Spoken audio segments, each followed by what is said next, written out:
Hello friends, welcome back to my channel. ಎಲ್ಲರೂ super ಆಗಿದ್ದೀರಾ ಅಂತ ಅಂದ್ಕೊಳ್ತಿದ್ದೀನಿ. ಇವತ್ತು ನಾನು ಒಂದು ಸ್ಪೆಷಲ್ ಕಂಟೆಂಟ್ನ ನಿಮ್ಮ ಮುಂದೆ ಇಡ್ತಾ ಇದ್ದೀನಿ. ಈ ವಿಡಿಯೋದಲ್ಲಿ ನಾನು ಮೇಲುಕೋಟೆಗೆ ಹೋಗ್ತಾ ಇದ್ದೀನಿ. ಅದು ನಮ್ಮ KSRTCಯ ಒನ್ ಡೇ ಟೂರ್ ಪ್ಯಾಕೇಜಲ್ಲಿ. ಈ ಟ್ರಿಪ್ ಯಾಕೆ ಸ್ಪೆಷಲ್ ಆ್ಯಂಡ್ ಯಾವ್ಯಾವ ಜಾಗಗಳನ್ನು ನಾವು ಈ ಟ್ರಿಪ್ಪಲ್ಲಿ ಕವರ್ ಮಾಡಿದ್ವಿ ಅಂತ ಮುಂದೆ ತೋರಿಸ್ತೀನಿ, ಬನ್ನಿ. ಬರೀ 720 ರುಪೀಸ್ಗೆ ಒನ್ ಡೇನ ಎಷ್ಟು ಚೆನ್ನಾಗಿ ಸ್ಪೆಂಡ್ ಮಾಡ್ಬೋದು ಅಂತ ನನಗೆ ಗೊತ್ತೇ ಇರಲಿಲ್ಲ. ನಮ್ಮ ಮನೆಯಿಂದ ಸ್ಯಾಟಲೈಟ್ ಬಸ್ ಸ್ಟ್ಯಾಂಡ್ ತುಂಬ ದೂರ ಇರೋದ್ರಿಂದ ನಾವು ಬೆಳಿಗ್ಗೆ ಬೇಗ ಎದ್ದು ಹೊರಟ್ವಿ. ಸೊ 6:30 ಮಾರ್ನಿಂಗ್ಗೆ ಸ್ಯಾಟಲೈಟ್ ಬಸ್ ಸ್ಟ್ಯಾಂಡಿಂದ ಈ ಬಸ್ ಹೊರಡುತ್ತೆ. ಎವ್ರಿ ಸ್ಯಾಟರ್ಡೇ, ಸಂಡೇ ಆ್ಯಂಡ್ ಹಾಲಿಡೇಸಲ್ಲಿ ಈ ಪ್ಯಾಕೇಜ್ ಅವೈಲೇಬಲ್ ಇದೆ. ನಾವು ಹೋದಂಥ ಪ್ಲೇಸ್ಗಳು ಹಾಗೂ ನಮಗೆ ಸಿಕ್ಕಂತಹ ಜನರು ಮತ್ತು ಈ ಟ್ರಿಪ್ ಇದೊಂದು ಒಳ್ಳೆ ಮೆಮೊರಿ ಅಂತ ಹೇಳ್ಬೋದು. ಬಿಕಾಸ್ ನಾನು ಫಸ್ಟ್ ಟೈಮ್ ಈ ಥರ KSRTC ಪ್ಯಾಕೇಜಲ್ಲಿ ಹೋಗ್ತಾ ಇರೋದು. Bus is full of stranger's. ಆದರೂ ಸ್ಟ್ರೇಂಜರ್ಸ್ ಅಂತ ಅನ್ನಿಸ್ಲೇ ಇಲ್ಲ, ಬಿಕಾಸ್ ಎಲ್ಲರೂ ಮಾತಾಡ್ತಾ ಆ್ಯಂಡ್ ಎಸ್ಪೆಷಲಿ ಡ್ರೈವರ್ ಅಂತೂ ತುಂಬ ಚೆನ್ನಾಗಿದ್ರು. ತುಂಬ ಎಲ್ಲರ ಹತ್ರ ಇಂಟರಾಕ್ಟಿವ್ ಆಗಿ ಮಾತಾಡ್ತಾ ಬೆರೀತಾ ಇದ್ದರು. ಎಲ್ಲ ಜಾಗಗಳ ಬಗ್ಗೆ ಮಾಹಿತಿ ನೀಡ್ತಾ ಇದ್ದರು. ಈ ಬಸ್ಸಲ್ಲಿ ಚಿಕ್ಕ ಮಕ್ಕಳಿಂದ ಹಿಡಿದು ವಯಸ್ಸಾದವ್ರ ತನಕನೂ ಇದ್ದರು. ಬೆಳಿಗ್ಗೆ ಬ್ರೇಕ್ಫಾಸ್ಟ್ಗೆ 8 ಗಂಟೆಗೆ ಬಿಡದಿ ತಟ್ಟೆ ಇಡ್ಲಿ ಹತ್ರ ಬ್ರೇಕ್ಫಾಸ್ಟ್ಗೆ ನಿಲ್ಲಿಸ್ತಾರೆ. ಇಲ್ಲಿ ಒಂದು 20 ಮಿನಿಟ್ಸ್ ಕೊಡ್ತಾರೆ. ಅಷ್ಟರಲ್ಲಿ ನಾವು ಬ್ರೇಕ್ಫಾಸ್ಟ್ ಮಾಡ್ಕೊಂಡು ಬರಬೇಕಾಗುತ್ತೆ. ಸೊ ಬ್ರೇಕ್ಫಾಸ್ಟ್ ಆದಮೇಲೆ ಎಲ್ಲರಿಗೂ ಒಂಚೂರು ಎನರ್ಜಿ ಬಂತು. ಸೊ ಡ್ಯಾನ್ಸ್ ಮಾಡ್ತಾ, ಹಾಡು ಹೇಳ್ತಾ ಎಂಜಾಯ್ ಮಾಡ್ಕೊಂಡು ಬಂದ್ವಿ. ಹೀಗೆ ನಾವು ನಮ್ಮ ಈ ಟ್ರಿಪ್ನ ಫಸ್ಟ್ ಲೊಕೇಶನ್ ರೀಚ್ ಆಗ್ತಾ ಇದ್ದೀವಿ. ಇದು ಬಂದು ಕಾವೇರಿ ತೀರದಲ್ಲಿ ಇರುವಂತಹ ನಿಮಿಷಾಂಬಾ ದೇವಸ್ಥಾನ. ನಿಮಿಷಾಂಬಾ ದೇವಾಲಯವು ಕರ್ನಾಟಕದ ಶ್ರೀರಂಗಪಟ್ಟಣದಲ್ಲಿ ಕಾವೇರಿ ನದಿಯ ತೀರದಲ್ಲಿ ಇರುವಂತಹ ಒಂದು ಪ್ರಸಿದ್ಧವಾದ ಶಕ್ತಿಪೀಠಗಳಲ್ಲಿ ಒಂದು ಅಂತ ಹೇಳ್ತಾರೆ. ಈ ದೇವಸ್ಥಾನವು ಭಕ್ತರ ನಂಬಿಕೆಯ ಪ್ರಕಾರ ನಿಮಿಷದಲ್ಲೇ ಭಕ್ತರ ಕಷ್ಟಗಳನ್ನು ಪರಿಹರಿಸುವ ತಾಯಿ ಎಂಬ ಪ್ರಸಿದ್ಧಿಯನ್ನು ಪಡೆದಿದೆ. ಆದುದರಿಂದಲೇ ಇಲ್ಲಿರುವಂತಹ ದೇವಿಗೆ ನಿಮಿಷಾಂಬಾ ಎನ್ನುವ ಹೆಸರು ಬಂದಿದೆ. ಇವರು ಸಾಕ್ಷಾತ್ ಪರಮೇಶ್ವರನ ಪತ್ನಿಯಾದ ಪಾರ್ವತಿ ದೇವಿಯ ಅವತಾರ ಎನ್ನುವಂತಹ ನಂಬಿಕೆ ಕೂಡ ಉಂಟು. ಇನ್ನು ಇದರ ಪೌರಾಣಿಕ ಹಿನ್ನೆಲೆಯನ್ನು ನೋಡುವುದಾದರೆ, ಮಹರ್ಷಿ ಮುಕುಂದ ಋಷಿ ಇಲ್ಲಿ ಕಾವೇರಿ ತೀರದಲ್ಲಿ ತಪಸ್ಸು ಮಾಡ್ತಾ ಇದ್ರು. ಅವರ ತಪಸ್ಸಿಗೆ ಪ್ರಸನ್ನಳಾಗಿ ಆದಿಪರಾಶಕ್ತಿ ದೇವಿ ಇಲ್ಲಿ ಪ್ರತ್ಯಕ್ಷವಾಗಿ ಭಕ್ತರ ಸಂಕಷ್ಟಗಳನ್ನು ಕ್ಷಣ ಮಾತ್ರದಲ್ಲಿ ನಿವಾರಿಸುತ್ತೇನೆ ಎನ್ನುವಂತಹ ವರ ನೀಡುತ್ತಾರೆ. ಆಗಿನಿಂದ ಈ ಸ್ಥಳ ಶಕ್ತಿಯ ಕೇಂದ್ರವಾಗಿ ಪ್ರಸಿದ್ಧಿಯಾಯಿತು ಎನ್ನುವಂತಹ ಕತೆ ಕೂಡ ಉಂಟು. ವಿಶೇಷವಾಗಿ ಶುಕ್ರವಾರ, ಭಾನುವಾರ ಮತ್ತು ನವರಾತ್ರಿ ಸಮಯದಲ್ಲಿ ಹೆಚ್ಚಿನ ಸಂಖ್ಯೆಯಲ್ಲಿ ಭಕ್ತರು ಬಂದು ಇಲ್ಲಿ ಭೇಟಿ ನೀಡುತ್ತಾರೆ. ಈ ದೇವಸ್ಥಾನವು ಸುಮಾರು 400ರಿಂದ 500 ವರ್ಷಗಳಷ್ಟು ಹಳೆಯದು ಎನ್ನುವಂತಹದ್ದು ಕೂಡ ಇದೆ. ಇದು ಕಾವೇರಿ ನದಿಯ ತೀರದಲ್ಲಿರೋದರಿಂದ ದೇವಸ್ಥಾನದ ವಾತಾವರಣ ತುಂಬ ಸ್ಪಿರಿಚುವಲ್ ಮತ್ತು ಪೀಸ್ಫುಲ್ ಆಗಿದೆ. ಸೊ ನಮ್ಮ ಡ್ರೈವರು ಇಲ್ಲಿ ರಶ್ ಇರ್ಬೋದು ಅಂತ ಅಂದ್ಕೊಂಡು 20 ರುಪೀಸ್ದು ಸ್ಪೆಷಲ್ ದರ್ಶನ್ ಟಿಕೆಟ್ ಮಾಡಿಸಿದ್ರು. ಬಟ್ ಅಲ್ಲಿ ಹೋದ್ಮೇಲೆ ಅಷ್ಟೊಂದು ರಶ್ ಇರಲಿಲ್ಲ. ಸೊ ನಾವು ಆರಾಮಾಗಿ ಹೋಗಿ ದರ್ಶನ ಮಾಡ್ಕೊಂಡು ಬಂದ್ವಿ. ನೆಕ್ಸ್ಟ್ ಪ್ಲೇಸ್ ಬಂದು ಕರ್ನಾಟಕದ ಐತಿಹಾಸಿಕ ಕ್ಷೇತ್ರಗಳಲ್ಲಿ ಒಂದಾದಂತಹ ಶ್ರೀರಂಗಪಟ್ಟಣದ ಫೇಮಸ್ ಶ್ರೀ ರಂಗನಾಥ ಸ್ವಾಮಿ ದೇವಸ್ಥಾನ. ಈ ಪ್ಲೇಸ್ಗೆ ನಾವು ಹೋಗ್ತಾ ಇದ್ದೀವಿ. ಇದು ಕೇವಲ ದೇವಸ್ಥಾನ ಅಲ್ಲ, ಸಾವಿರಾರು ವರ್ಷಗಳ ಇತಿಹಾಸ, ಭಕ್ತಿ ಮತ್ತು ಸಂಸ್ಕೃತಿಯ ಜೀವಂತ ಸಾಕ್ಷಿ. ಬನ್ನಿ ಇದರ ಮಹತ್ವವನ್ನು ತಿಳಿದುಕೊಳ್ಳೋಣ. ಮಂಡ್ಯ ಜಿಲ್ಲೆಯಲ್ಲಿರುವಂತಹ ಶ್ರೀರಂಗಪಟ್ಟಣ ದೇವಾಲಯವು ಸುಮಾರು 9ನೇ ಶತಮಾನಕ್ಕೆ ಸೇರಿರುವಂಥದ್ದು. ಗಂಗಾ ವಂಶದ ಆಡಳಿತಗಾರ ತಿರುಮಲಯ್ಯ ಅಥವಾ ಸ್ಥಳೀಯ ಆಡಳಿತಗಾರರಿಂದ ಆರಂಭಿಕ ನಿರ್ಮಾಣ ನಡೆದಿತ್ತು ಅಂತ ಹೇಳಲಾಗ್ತದೆ. ಅದೇ ರೀತಿ ಹೊಯ್ಸಳ, ವಿಜಯನಗರ ಮತ್ತು ಒಡೆಯರ್ ರಾಜವಂಶಗಳು ದೇವಸ್ಥಾನವನ್ನು ವಿಸ್ತರಿಸಿ ಅಭಿವೃದ್ಧಿಪಡಿಸಿದ್ದಾರೆ ಎನ್ನುವಂತಹದ್ದು ಕೂಡ ಇದೆ. ಶ್ರೀರಂಗಪಟ್ಟಣ ಎನ್ನುವಂತಹ ಹೆಸರು ಶ್ರೀರಂಗ ದೇವರಿಂದಲೇ ಬಂದಿದೆ ಅನ್ನುವಂತಹ ನಂಬಿಕೆ ಕೂಡ ಉಂಟು. ಇಲ್ಲಿ ವಿರಾಜಮಾನರಾದ ಶ್ರೀರಂಗನಾಥ ಸ್ವಾಮಿ ವಿಷ್ಣುವಿನ ಶಯನಮೂರ್ತಿ ರೂಪದಲ್ಲಿದ್ದಾರೆ. ಅಂದರೆ ಆದಿಶೇಷನ ಮೇಲೆ ಮಲಗಿರುವಂತಹ ಭಂಗಿಯಲ್ಲಿ ಕಾಣಲಿಕ್ಕೆ ಸಿಗ್ತಾರೆ.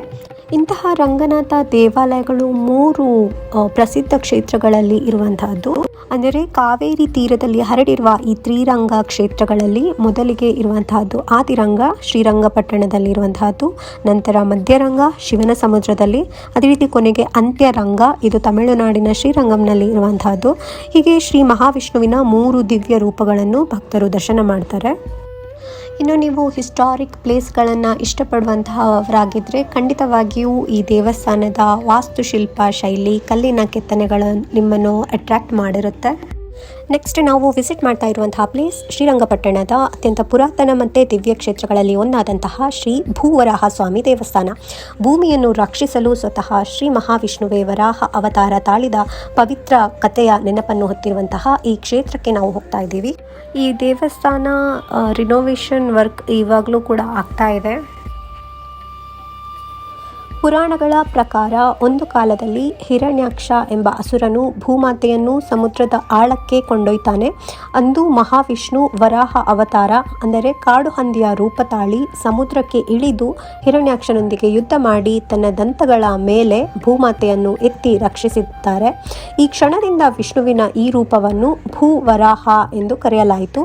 ಅಂದರೆ ಭೂಮಿಯನ್ನು ಉದ್ಧರಿಸಿದ ಸ್ವಾಮಿ ಎನ್ನುವಂತಹ ಅರ್ಥ ಇದೆ. ಮತ್ತು ಇಲ್ಲಿ ಇರುವಂತಹ ಒಂದು ನಂಬಿಕೆ ಏನಂದರೆ ಭೂಮಿ, ಮನೆ, ಜಮೀನು ಸಂಬಂಧಿತ ಸಮಸ್ಯೆಗಳು ಇಲ್ಲಿ ನಿವಾರಣೆ ಆಗ್ತವೆ ಅಂತ ಕೂಡ ಹೇಳ್ತಾರೆ. ಅದೇ ರೀತಿ ಹೊಸ ಮನೆ ನಿರ್ಮಾಣ ಅಥವಾ ಆಸ್ತಿ ಖರೀದಿಗೆ ಮೊದಲು ಇಲ್ಲಿ ಪ್ರಾರ್ಥಿಸಿದ್ದಾರೆ ಶುಭ ಅಂತ ಕೂಡ ಹೇಳ್ತಾರೆ. ಅದೇ ರೀತಿ ಇಲ್ಲಿ ಮನೆ ಕಟ್ಟಲು ಹಾಗೂ ಜಾಗ ಖರೀದಿಯ ಕೆಲವೊಂದು ಪೂಜೆಗಳನ್ನು ಕೂಡ ಮಾಡಲಾಗ್ತದೆ. 200 ರೂಪಾಯಿ ಸೇವೆ ಆಗಿರುತ್ತೆ. ಇದು ದೇವಸ್ಥಾನದ ಹಿಂಭಾಗದಲ್ಲಿರುವಂತಹ ಮಣ್ಣನ್ನು ತೆಗೆದುಕೊಂಡು ದೇವಸ್ಥಾನಕ್ಕೆ 11 ಬಾರಿ ಪ್ರದಕ್ಷಿಣೆ ಮಾಡಿ ಆ ಮಣ್ಣನ್ನು ಪೂಜೆ ಮಾಡಿ ಆನಂತರ ನಾವು ನಮ್ಮ ಮನೆಗಳಿಗೆ ಕೊಂಡೋಗ್ಬೋದು.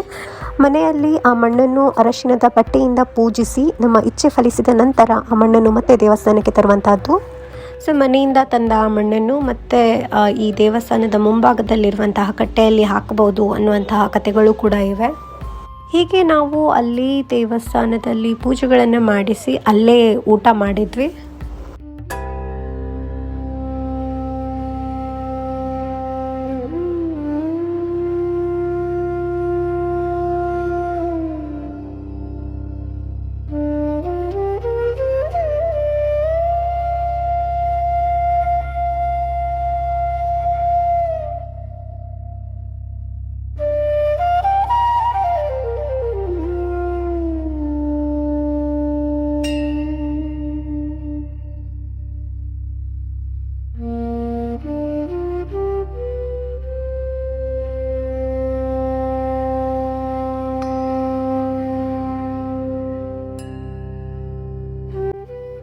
ಊಟ ಆದಮೇಲೆ ಮತ್ತೆ ನಾವು ಬಸ್ ಸೇರಿದ್ವಿ. ಆಮೇಲೆ ನಾವು ಇವತ್ತಿನ ಟ್ರಿಪ್ನ ಕೊನೆಯ ಪ್ಲೇಸ್ ಆಗಿರುವಂತಹ ಮೇಲುಕೋಟೆ ಕಡೆ ಹೋಗ್ತಾ ಇದ್ದೀವಿ. ಇದು ಕೇವಲ ಒಂದು ದೇವಸ್ಥಾನ ಅಲ್ಲ, ಇದೊಂದು ಐತಿಹಾಸಿಕ ಸ್ಥಳ ಕೂಡ ಹೌದು. ಮಂಡ್ಯ ಜಿಲ್ಲೆಯ ಪಾಂಡವಪುರ ಸಮೀಪದಲ್ಲಿರುವಂತಹ ಮೇಲುಕೋಟೆ ತಿರುನಾರಾಯಣಪುರ ಅಂತ ಕೂಡ ಪ್ರಸಿದ್ಧವಾಗಿದೆ. ಮೇಲು ಎಂದರೆ ಮೇಲಿನ, ಕೋಟೆ ಎನ್ನುವಂತಹ ಅರ್ಥ ಬರ್ತದೆ. ಅಂದರೆ ಬೆಟ್ಟದ ಮೇಲೆ ಇರುವಂತಹ ಪಟ್ಟಣ ಎನ್ನುವ ಅರ್ಥವನ್ನು ಕೊಡುವಂತಹದ್ದು. ಸೊ ನಮ್ಮ ಬಸ್ ಇಳಿತಿದ್ದ ಹಾಗೆ ಅಲ್ಲಿ ಮೇಲುಕೋಟೆಯ ಫೇಮಸ್ ಪುಳಿಯೋಗರೆ ಇತ್ತು. ಸೊ ನಮ್ಮ ಡ್ರೈವರ್ ಇಷ್ಟ ಇದ್ದವರು ಅದನ್ನು ತಿನ್ಕೊಂಡು ಹೋಗ್ಬೋದು ಅಂತ ಹೇಳಿದರು. ಅದೇ ರೀತಿ ಅಲ್ಲಿ ಸುಮಾರು ಆಟೋಗಳಿರುತ್ತೆ. ಸೊ ಒಂದು ಆಟೋದಲ್ಲಿ 6 ಜನ ಥರ 50 ರೂಪೀಸ್ ಕೊಟ್ಟರೆ ಒಂದು 5 ಪ್ಲೇಸಸ್ನ ಕವರ್ ಮಾಡ್ತಾರೆ. ಇನ್ನು ಬೇಕಂತಂದರೆ ನಡ್ಕೊಂಡು ಕೂಡ ಹೋಗ್ಬೋದು ಅಂತ ಹೇಳಿದರು. ಸಿನ್ಸ್ ಈವ್ನಿಂಗ್ ಆಗಿತ್ತು ಆಲ್ರೆಡಿ, ಸೊ ಇನ್ನೂ ಲೇಟ್ ಆಗಬಾರ್ದು ಅಂತ ಹೇಳಿ ನಾವೆಲ್ಲ ಆಟೋದಲ್ಲೇ ಹೋಗಿದ್ವಿ. ಫಸ್ಟ್ ಪ್ಲೇಸ್ ಬಂದುಬಿಟ್ಟು ಮೇಲುಕೋಟೆಯ ರಾಯಗೋಪುರ. ನೀವು ಈ ಪ್ಲೇಸ್ನ ಸಿನಿಮಾ ಸಾಂಗ್ಗಳಲ್ಲಿ ಖಂಡಿತ ನೋಡಿರ್ತೀರ. ಇದು ಒಂದು ಅಪೂರ್ಣ ರಚನೆ ಅಂತ ಹೇಳ್ತಾರೆ. ಅಂದರೆ 4 ಬೃಹತ್ ಕಂಬಗಳು ಮತ್ತು ಕೆತ್ತನೆಯನ್ನು ಹೊಂದಿರುವಂತಹ ಒಂದು ಪ್ರವೇಶ ದ್ವಾರದ ಥರ ಇರುವಂತಹದ್ದು. ಆದರೆ ಇದು ಸಂಪೂರ್ಣ ಗೋಪುರ ಅಲ್ಲ. ಇದನ್ನು ವಿಜಯನಗರ ಶೈಲಿಯ ವಾಸ್ತುಶಿಲ್ಪಕ್ಕೆ ಉದಾಹರಣೆ ಅಂತ ಕೂಡ ಹೇಳ್ತಾರೆ. ಇಲ್ಲಿ ಕಂಬಗಳ ಮೇಲೆ ಬಹಳ ಸೂಕ್ಷ್ಮವಾದ ಕೆತ್ತನೆಗಳನ್ನು ಕಾಣಬಹುದು. ಇದನ್ನು ಹೊಯ್ಸಳ ರಾಜ ವಿಷ್ಣುವರ್ಧನನು ಸುಮಾರು 1098 CE ನಿರ್ಮಿಸಿದ್ದಾನೆ ಅನ್ನುವಂತಹದ್ದು ಕೂಡ ಇದೆ. ಈ ಗೋಪುರದ ತುದಿಗೆ ಹತ್ತಿ ಮೇಲುಕೋಟೆಯ ಸುತ್ತಮುತ್ತಲಿನ ಸುಂದರವಾದ ಸೀನರಿಯನ್ನು ನೋಡ್ಬೋದು.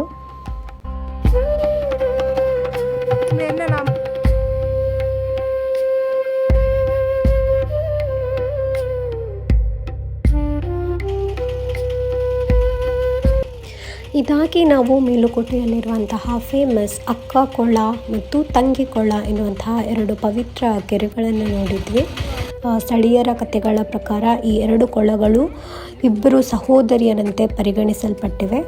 ಭಕ್ತರು ಇಲ್ಲಿ ಸ್ನಾನ ಮಾಡಿದರೆ ಪಾಪಗಳು ದೂರವಾಗಿ ಮನಃಶಾಂತಿ ದೊರೆಯುತ್ತದೆ ಅಂತ ನಂಬ್ತಾರೆ.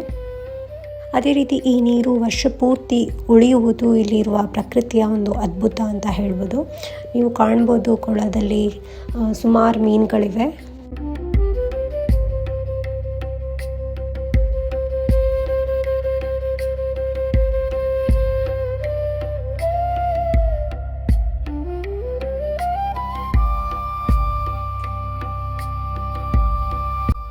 ಅದಾಗಿ ನಾವು ಮೇಲುಕೋಟೆಯ ಚೆಲುವನಾರಾಯಣ ಸ್ವಾಮಿ ದೇವಸ್ಥಾನಕ್ಕೆ ಬಂದ್ವಿ.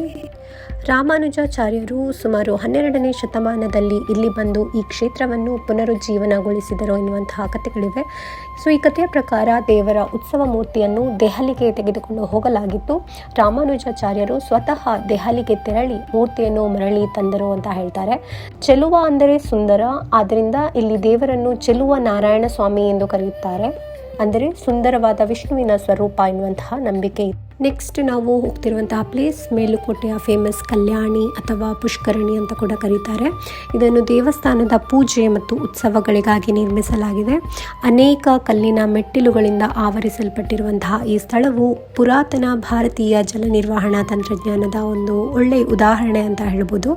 ಇಲ್ಲಿ ಕೂಡ ಹಲವು ಸಿನಿಮಾ ಹಾಡುಗಳ ಚಿತ್ರೀಕರಣ ನಡೆದಿದೆ. ಅದರಲ್ಲೂ ಕನ್ನಡ ಮತ್ತು ಕೆಲವೊಂದು ದಕ್ಷಿಣ ಭಾರತದ ಅನೇಕ ಸಿನಿಮಾಗಳನ್ನು ಇಲ್ಲಿ ಚಿತ್ರೀಕರಿಸಲಾಗಿದೆ.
ಸೊ ಮೇಲುಕೋಟೆಯಲ್ಲಿ ಎಲ್ಲ ಪ್ಲೇಸ್ಗಳನ್ನು ಕವರ್ ಮಾಡಿಕೊಂಡು ಸುಮಾರು 5:30 ಅಷ್ಟೊತ್ತಿಗೆ ನಾವು ರಿಟರ್ನ್ ಬಸ್ ಹತ್ತಿದ್ವಿ.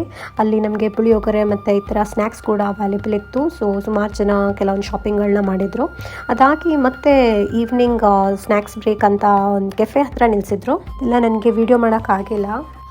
ಸೊ ಡ್ರೈವರ್ ಅಣ್ಣ ನಮ್ಮ ಹತ್ರ 20 ರೂಪೀಸ್ ಮತ್ತು 50 ರೂಪೀಸ್ ಸ್ಪೆಷಲ್ ದರ್ಶನಕ್ಕೆ ಅಂತ ಇಸ್ಕೊಂಡಿದ್ರು ಫಸ್ಟ್.